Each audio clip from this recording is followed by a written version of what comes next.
Very good morning, students. Today we are going to discuss chapter 14, observation questions. Question. We have discussed the question up to fifth number. Today we are going to discuss sixth number question. Describe various portions of shadow. As we know, shadow has two portions, umbra and penumbra.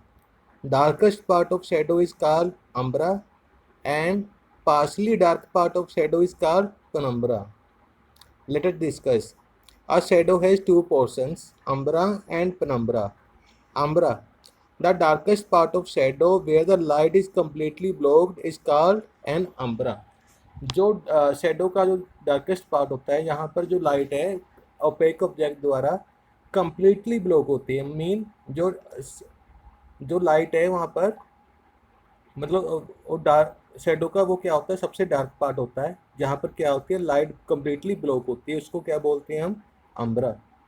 penumbra, the portion of shadow where the light is partially blocked is called penumbra. मतलब shadow का part होता है जहाँ पर light क्या होती है, partially blocked होती है। मीन जो शेडो होती है, जो आउटर लाइनिंग होती है शेडो की, वहाँ पर क्या बनता है, पेनम्बरा पर बनता है। मीन वहाँ पर क्या होती है, लाइट पार्शली ब्लॉक होती है। उसे क्या बोलते हैं, उस एरिया को क्या बोलते हैं हम? Penumbra. Seventh, what is an incident ray and refractor रे। हमने डिफाइन करा है इंसिडेंट रे क्या होती है और रिफ्रैक्टर रे क्या होती है। The ray of light that falls on the surface is called incident ray.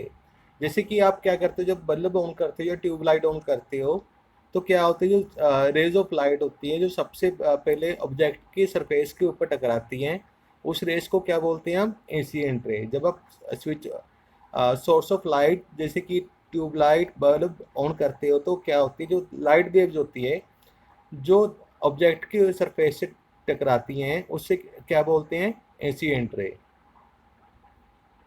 Second second में क्या होता है, रिफ्लेक्टर रे। जो रे ऑफ लाइट्स ऑब्जेक्ट से टकराती है, मीन इंसिडेंट रे जब ऑब्जेक्ट से टकराती है वो बाउंस बैक होकर रिफ्लेक्ट होती है। जो इंसिडेंट रे जो ऑब्जेक्ट से टकराती है वो ऑब्जेक्ट के सरफेस पर बाउंस बैक होकर रिफ्लेक्ट होती है, मीन बाउंस बैक होती है और हमारी आंखों तक आती है, तो उसको क्या बोलते हैं हम? रिफ्लेक्टर रे।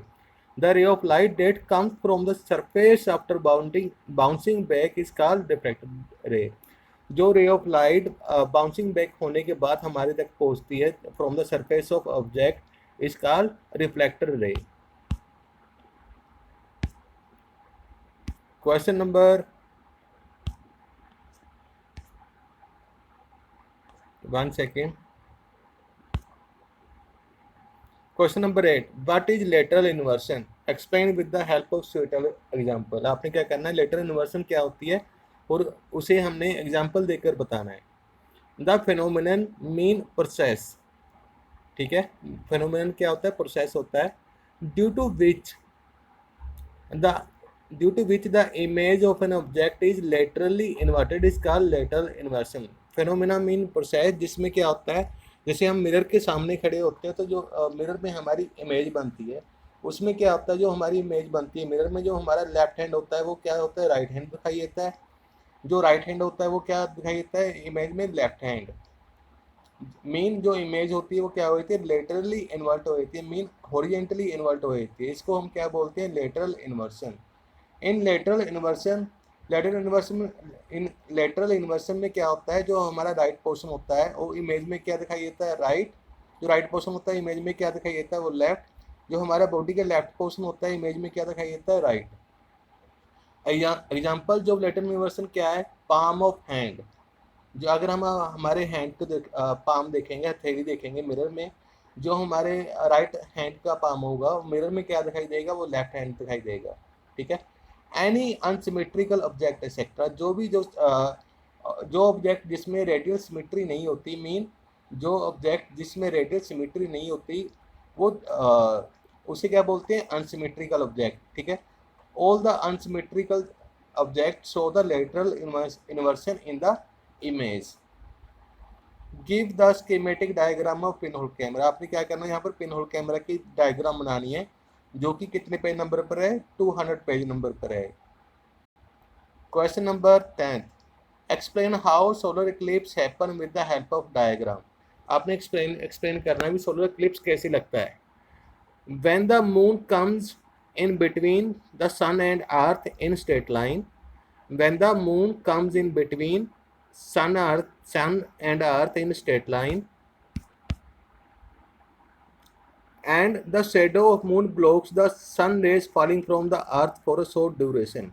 जब क्या होता है, जब मून सन और अर्थ के बीच में आ जाता है, स्ट्रेट लाइन में आ जाता है, ठीक है, ये तीनों प्लैनेट्स क्या होते हैं, स्ट्रेट लाइन में होते हैं, तो क्या होता है, जो जो शेडो होती है, मून की शेडो किसके ऊपर पड़ती है, अर्थ के ऊपर पड़ती है, ठीक है, जिसके कारण उस एरिया में क्या होता है, अंधेरा हो जाता है, और मून क्या करता है, सन रेज को ब्लॉक कर देता है, जिसके कारण क्या होती है, सन अब मून की शेडो अर्थ के ऊपर पड़ती है for short duration of time, तो इसे क्या बोलते हैं, सोलर इक्लिप्स बोलते हैं, ठीक है। आपने नीचे ने क्या बनाना है, सोलर इक्लिप्स की डायग्राम बनानी है, 196 पे नंबर पर है सोलर इक्लिप्स की diagram. 11th number, what are the basic differences between shadow and an image. Shadow और इमेज में क्या क्या डिफरेंस होते हैं। Shadow, it is form due to absence of light, मतलब जो शेडो बनती है, जहाँ जिस एरिया में स्क्रीन के ऊपर शेडो बनती है वहाँ पर क्या होती है, वो किस कारण बनती है, due to absence of light, मतलब वो लाइट सोर्स जो ओपेक ऑब्जेक्ट होता है वो लाइट रेज ऑफ लाइट को ब्लॉक कर देते हैं, जिस एरिया में रेज ऑफ लाइट ब्लॉक होती है वो क्या बनती है, शेडो बनती है। It is form due to reflection of light, जो इमेज बनती है, जैसे कि मिरर में हमारी इमेज बनती है, वो किसके कारण बनती है, रिफ्लेक्शन ऑफ लाइट, ठीक है, हमारी स्किन से, मतलब हमारी बॉडी से जो लाइट रिफ्लेक्ट होकर मिरर के ऊपर पड़ती है, ठीक है, और मिरर के बाद उससे बाउंस होकर हमारी बॉडी तक आती है, तो इससे क्या बनती है, मिरर के ऊपर हमारी इमेज बनती है। तो जो हमारी इमेज बनती है मिरर के ऊपर, वो किस कारण बनती है, due to reflection of light. जो शेडो होती है, शेडो का कलर क्या होता है हमेशा, इट इज़ ऑलवेज डार्क, जो शेडो होती है शेडो का कलर क्या होता है हमेशा, it is always dark. And image, image का कलर क्या होता है, जैसे आप मिरर में देखते हो तो इमेज का कलर क्या होता है, it is colourful but may be dark, वो कलरफुल होती है बट वो इमेज डार्क भी हो सकती है, अगर डार्क ऑब्जेक्ट है तो इमेज डार्क भी हो सकती है।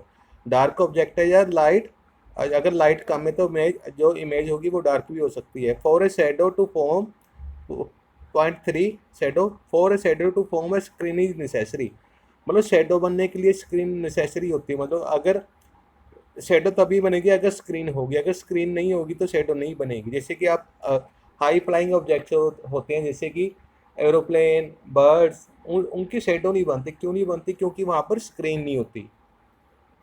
Image, third, image does not necessary needed screen, image को मतलब स्क्रीन की जरूरत नहीं होती, क्योंकि इसको ओनली स्मूथ सरफेस चाहिए होती है, जिससे क्या होता है, रिफ्लेक्शन, रेगुलर रिफ्लेक्शन हो। Question number 12, how does the size of shadow of an object change with the change in the position of the light source। आपने एक्सप्लेन करना है भी जो शेडो है, साइज ऑफ शेडो कैसे वेरी करता है, जैसे कि हम लाइट सोर्स को वेरी करते हैं, किसको वेरी करना है हमने, ओनली लाइट सोर्स को वेरी करना है, ठीक है, लाइट सोर्स को मतलब मूव करना है, ओनली जो स्क्रीन है और ऑब्जेक्टिव से क्या करना है, फिक्स रखना है हमने। Answer, the length of shadow is depended on the position of object, light source and screen. जो शेडो होती है वो किस पे डिपेंड करती है, जो लेंथ ऑफ शेडो होती है किस पे डिपेंड करती है, position of object, light source and screen के ऊपर डिपेंड करती है। When, point 1, one the screen is fixed, अब हमने क्या करना है, स्क्रीन को फिक्स रखना है, when the screen is fixed the light source approaches the object, ठीक है, लाइट सोर्स किस तरफ मूव कर रहे हैं हम, ऑब्जेक्ट की तरफ, ओपेक ऑब्जेक्ट की तरफ मूव कर रहे हैं, लाइट सोर्स को किस तरफ मूव कर रहे हैं, ओपेक ऑब्जेक्ट की तरफ, ठीक है, अगर ओपेक ऑब्जेक्ट की तरफ मूव करेंगे लाइट सोर्स को तो डिस्टेंस क्या होगा, ओपेक ऑब्जेक्ट और लाइट सोर्स के बीच में डिस्टेंस क्या होगा, डिक्रीज होगा। अगर डिस्टेंस डिक्रीज होगा किसके बीच में, लाइट सोर्स एंड ऑब्जेक्ट के बीच में डिस्टेंस डिक्रीज होगा, तो क्या होगा, साइज ऑफ शेडो क्या हो जाएगा, इंक्रीज हो जाएगा। साइज, जब लाइट सोर्स और ऑब्जेक्ट के बीच में डिस्टेंस डिक्रीज होगा तो साइज ऑफ शेडो क्या हो जाएगा, इंक्रीज हो जाएगा। सेकंड केस में क्या है, जब हम लाइट सोर्स को ऑब्जेक्ट से दूर लेके जाते हैं, सेकंड सोर्स में क्या है, when the light source moves away from the object, mean light source को ऑब्जेक्ट से दूर लेके जाते हैं, तो क्या होगा, distance between light source and object क्या होगा, इंक्रीज होगा। अगर डिस्टेंस इंक्रीज होगा तो साइज ऑफ शेडो क्या हो जाएगा, डिक्रीज हो जाएगा।